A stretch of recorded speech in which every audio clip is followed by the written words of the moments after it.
মায়ানগৰীত সুন্দৰী যুৱতীবোৰে এনেকি কৰ্ম কৰে যি কৰ্ম কৰি যুৱতীবোৰে দামী দামী মোবাইল আৰু দামী দামী কাপোৰেৰে নিজক খজাই তোলে মায়ানগৰীত গৈ কম দিনৰ ভিতৰতেই লাখ টকীয়া আইফোন ল'ব পৰা এনেকি চাকৰি কৰে যুৱতীসকলে এটা সঁচা আৰু দুখ লগা প্ৰতিবেদন আজি আপোনালোকৰ বাবে যুৱতীগৰাকীৰ নাম আছিল জানমণি বৰদলৈ দেউতাকে গাঁৱতেই পাণ তামোলৰ দোকান দিছিল জানমণি বৰদলৈ সৰুৰেই পৰা পঢ়া শুনাত বহুত ভাল আছিল সেয়ে মাক দেউতাকে জানমণি বৰদলৈক লৈ সপোন দেখিছিল 21 বছৰীয়া জানমণি বৰদলৈ মাক দেউতাকৰ সপোন পূৰা কৰিবলৈ গুৱাহাটীৰ মায়ানগৰীত পঢ়িবলৈ আহিছিল মায়ানগৰীত আহি জানমণিৰ গোটেই জীৱনটোৱেই লাহে লাহে সলনি হ'বলৈ ধৰিছিল অচিনাকি যুৱকে জানমণিক খৰাই ৰুমৰ পৰা অনা নিয়া কৰিছিল চহৰৰ দামী দামী চাকৰিয়াল মানুহবোৰৰ লগত জানমণি বৰদলৈয়ে নিশা ঘূৰিবলৈ গৈছিল বছৰত 10-12টা দিন কলেজলৈ যোৱা জানমণি বৰদলৈ জীৱনটো একেবাৰেই সলনি হৈ পৰিছিল মাহে মাহে 10ৰ পৰা 20,000 টকাৰকৈ ঘৰত পঠোৱা জানমণি বৰদলৈয়ে এনেকি কৰ্ম কৰিছিল আচলতে মায়ানগৰীৰ মায়াজালত জানমণিয়ে দেহ ব্যৱসায়ত নামি পৰিছিল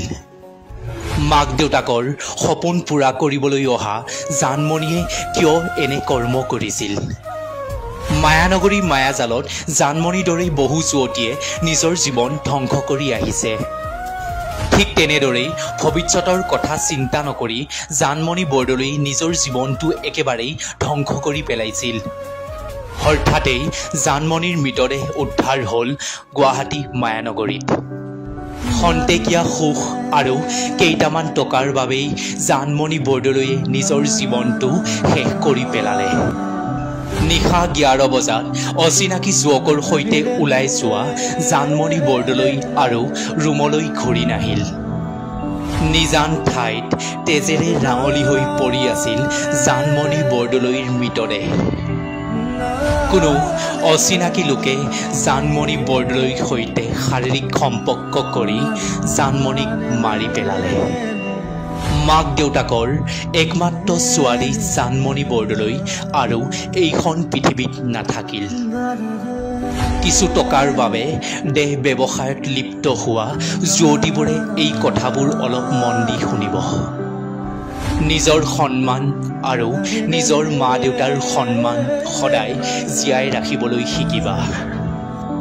খন্তেকীয়া সুখ আৰু কিছু পৰিমাণৰ টকাৰ বাবে নিজকে বিক্ৰী কৰি নিদিবা